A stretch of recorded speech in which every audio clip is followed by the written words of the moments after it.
Hello दोस्तों, स्वागत है आपके अपने YouTube channel Target Civil Services में। आज है 22 नवंबर और आज की इस लेक्चर में 22 नवंबर से जितने भी करंट अफेयर्स के क्वेश्चन बनेंगे, सारे क्वेश्चन को इस लेक्चर में हम डिस्कस करने वाले हैं। और साथ ही दोस्तों, इन करंट अफेयर्स के क्वेश्चन से जो भी एक्स्ट्रा फैक्टर बनेगा उन्हें भी हम देखने वाले हैं। सबसे पहले हम बात करते हैं जो लास्ट क्लास में आपसे क्वेश्चन पूछा गया था कि राष्ट्रीय क्रिकेट अकादमी मतलब एनसीए के अगले प्रमुख कौन बने हैं। ये बन गए दोस्तों वीवीएस लक्ष्मण। करेक्ट आंसर हो जाएगा यहाँ पे ऑप्शन 4। तो दोस्तों आपको याद रखना है कि ये जो राष्ट्रीय क्रिकेट अकादमी है, इसके अगले नए प्रमुख कौन बन गए हैं, तो यह वीवीएस लक्ष्मण बन गए हैं। और आप देख सकते हो दोस्तों, ये है वीवीएस लक्ष्मण। यहाँ पे करेक्ट आंसर हो गया ऑप्शन 4। और अब दोस्तों बात करते हैं जो लास्ट क्लास में हमने क्वेश्चन किए थे उनका रिविजन। तो फर्स्ट क्वेश्चन था कि WTA टेनिस टूर्नामेंट फाइनल का जो खिताब है वो किसने जीता है। इस खिताब को जीता था दोस्तों गार्बिन मुगुरुजा ने। करेक्ट आंसर है यहाँ पे ऑप्शन 1। नेक्स्ट क्वेश्चन है कि विश्व शौचालय दिवस मतलब वर्ल्ड टॉयलेट डे 2021 कब मनाया गया है। तो यह मनाया गया दोस्तों 19 नवंबर को। राइट आंसर है यहाँ पे ऑप्शन 1। नेक्स्ट क्वेश्चन है कि केंद्र सरकार ने हाल ही में प्रवर्तन निदेशालय मतलब ईडी के निदेशक संजय कुमार मिश्रा का जो कार्यकाल है वो कितने साल के लिए बढ़ा दिया है। तो इनका जो कार्यकाल है दोस्तों वह 1 साल के लिए बढ़ा दिया है। राइट आंसर है यहाँ पे ऑप्शन 4। क्वेश्चन था कि संयुक्त राष्ट्र महासचिव एंटोनियो गुटेरेस ने किसे भारत में संयुक्त राष्ट्र के रेजिमेंट कोऑर्डिनेटर नियुक्त किया है। तो ये नियुक्त किया दोस्तों सोम्बी सार्प को। राइट आंसर है यहाँ पे ऑप्शन 2। अगला क्वेश्चन था कि अंतरराष्ट्रीय जिम्नास्टिक महासंघ के फिर से अध्यक्ष कौन बने हैं। ये बन गए दोस्तों मोरीनारी वातानाबे। करेक्ट आंसर है यहाँ पे ऑप्शन 2। अगला क्वेश्चन था कि हाल ही में किसके द्वारा दिल्ली में ट्राइफेड आदि महोत्सव का उद्घाटन किया गया है। यह उद्घाटन दोस्तों अर्जुन मुंडा के द्वारा किया गया था। राइट आंसर है यहाँ पे ऑप्शन 1। अगला क्वेश्चन था कि कौन सा देश आईसीसी चैंपियनशिप ट्रॉफी 2025 की मेजबानी करने वाला है। तो इसकी मेजबानी करने वाला है दोस्तों पाकिस्तान। यहाँ पे करेक्ट आंसर है ऑप्शन 2। नेक्स्ट क्वेश्चन है केंद्रीय जांच ब्यूरो मतलब सीबीआई में नए संयुक्त निदेशक कौन बने हैं। ये बन गए दोस्तों विद्या जयंत कुलकर्णी, घनश्याम उपाध्याय, नवल बजाज। यहाँ पे करेक्ट आंसर हो जाएगा ऑप्शन 4 उपयुक्त सभी। नेक्स्ट क्वेश्चन था कि हाल ही में भारत अंतरराष्ट्रीय विज्ञान महोत्सव का कौन सा संस्करण लॉन्च किया गया है। तो यह दोस्तों 7वां संस्करण लॉन्च किया गया था। राइट आंसर है यहाँ पे ऑप्शन 2। और रिवीजन का लास्ट क्वेश्चन है कि अभिनेता सलमान खान को किस राज्य की सरकार ने कोविड वैक्सीन एम्बेसडर बनाया है। तो ये बनाया दोस्तों महाराष्ट्र राज्य की सरकार ने। राइट आंसर है यहाँ पे ऑप्शन 2। और अब दोस्तों स्टार्ट करते हैं आज के करंट अफेयर्स। आपके लिए पहला क्वेश्चन है कि प्रधानमंत्री नरेंद्र मोदी ने 19 नवंबर 2021 को 2020 में पारित किस कानूनों को निरस्त करने की घोषणा की है। तो दोस्तों बता दूं आपको कि 19 नवंबर को हमारे देश के प्रधानमंत्री नरेंद्र मोदी जी ने राष्ट्र को संबोधित करते हुए कृषि कानून को वापस लेने की घोषणा की है। यहाँ पे करेक्ट आंसर हो जाएगा ऑप्शन 2। तो आपको याद रखना है कि प्रधानमंत्री नरेंद्र मोदी जी ने सभी 3 कृषि कानून को निरस्त करने की घोषणा की है। यहाँ पे हम दोस्तों बात करें कि ये जो कृषि कानून है उसको निरस्त करने का जो अर्थ है वो क्या है। तो किसी कानून को निरस्त करना उसे समाप्त करने की प्रक्रिया है। मतलब सांसद एक कानून को उलट देती है जब संसद को लगता है कि कानून की अब आवश्यकता नहीं है। तो याद रखना है आपको यहाँ पे कि संविधान के अनुच्छेद 245 के अनुसार राज्य के लिए कानून बनाने का जो अधिकार है वह अनुच्छेद 245 किसी कानून को तब निरस्त करने की शक्ति भी प्रदान करता है जब उसकी आवश्यकता नहीं रह जाती है। और कानूनों को दोस्तों 2 तरह से निरस्त किया जा सकता है। एक तो है अध्यादेश के माध्यम से और दूसरा है विधान के माध्यम से। तो आपको याद रखना है दोस्तों कि प्रधानमंत्री नरेंद्र मोदी जी ने 19 नवंबर 2021 को 2020 में पारित किए गए 3 कृषि कानून को निरस्त करने की घोषणा की है। तो यहाँ पे करेक्ट आंसर क्या है ऑप्शन 2। और आप देख सकते हैं दोस्तों ये है हमारे देश के प्रधानमंत्री नरेंद्र मोदी जी। और अब चलते हैं नेक्स्ट क्वेश्चन की ओर। तो आपके लिए अगला क्वेश्चन दोस्तों कि स्वच्छ सर्वेक्षण 2021 की रिपोर्ट के अनुसार कौन सा शहर लगातार 5वीं बार सबसे स्वच्छ शहर घोषित हुआ है। तो दोस्तों 5वीं बार सबसे स्वच्छ शहर घोषित हुआ है इंदौर। करेक्ट आंसर हो जाएगा यहाँ पे ऑप्शन 3। तो दोस्तों मैं आपको बता दूं कि केंद्र सरकार के वार्षिक स्वच्छता सर्वेक्षण में इंदौर लगातार 5वीं बार सबसे स्वच्छ शहर घोषित किया गया है। यहीं पे हम बात करें कि स्वच्छ सर्वेक्षण पुरस्कार 2021 में जो सबसे स्वच्छ शहर है इसमें दूसरा स्थान किसका है। तो यह सूरत का और तीसरा स्थान है दोस्तों विजयवाड़ा का। तो ये सभी इंपॉर्टेंट पॉइंट है, आपको याद रखना है। और यहीं पे हम बात करें कि सबसे स्वच्छ राज्य कौन सा है, तो यह छत्तीसगढ़ है, ये भी आपको याद रखना है। तो करेक्ट आंसर हो गया यहाँ पे ऑप्शन थर्ड इंदौर, जो कि दोस्तों लगातार 5वीं बार सबसे स्वच्छ शहर घोषित हुआ है। और अब चलते हैं नेक्स्ट क्वेश्चन की ओर। अगला क्वेश्चन कि गुजरात का कौन सा जिला राज्य का पहला 100% प्राकृतिक कृषि खेती वाला जिला बन गया है। तो यह दोस्तों कौन सा जिला बन गया है, डांग जिला। करेक्ट आंसर हो जाएगा यहाँ पे ऑप्शन 1। तो गुजरात के आदिवासी जिले डांग को 100% ऑर्गेनिक खेती वाले जिले का दर्जा दिया गया है। तो यहाँ पे दोस्तों करेक्ट आंसर हो गया ऑप्शन 1। यहाँ पे हम बात करें गुजरात राज्य की, जिसकी राजधानी है दोस्तों गांधीनगर। और गुजरात के वर्तमान में जो मुख्यमंत्री है वो भूपेंद्र पटेल जी है।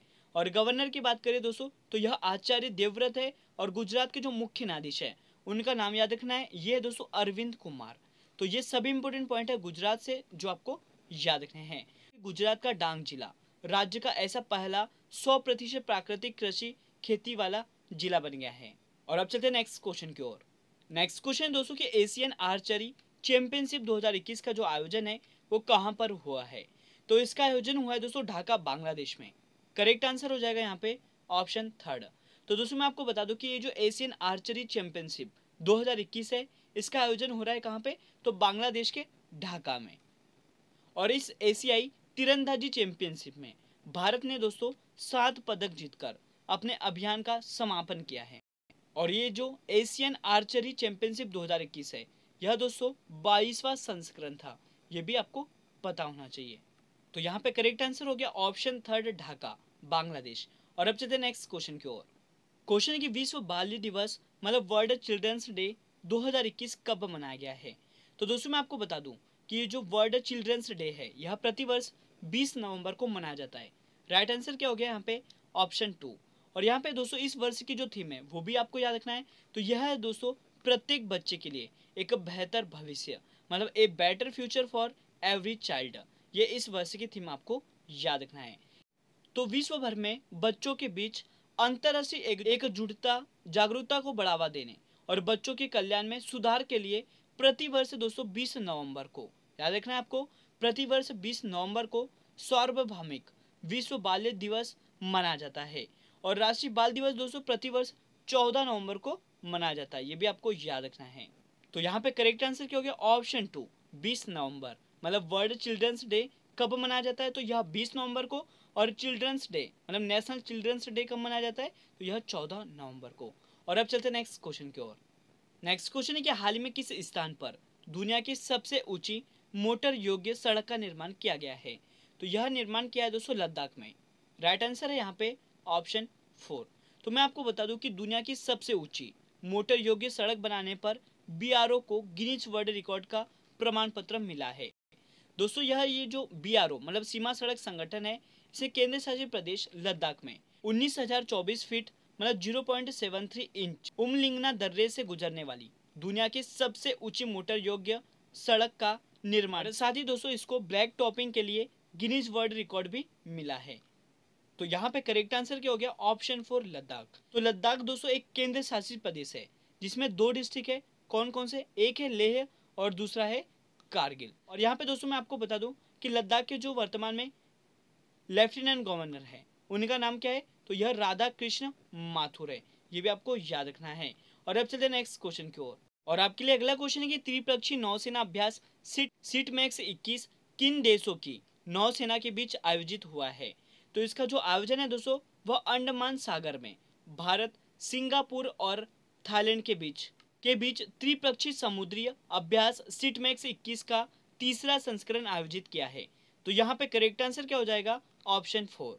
तो आपको याद रखना है कि ये जो त्रिपक्षीय नौसेना अभ्यास सिटमैक्स 21 है, इसमें दोस्तों कितने देशों ने भाग लिया है, तो 3 देश। और वो कौन कौन से है, तो एक है दोस्तों भारत, दूसरा है सिंगापुर और तीसरा है थाईलैंड। और यह दोस्तों तीसरा संस्करण है।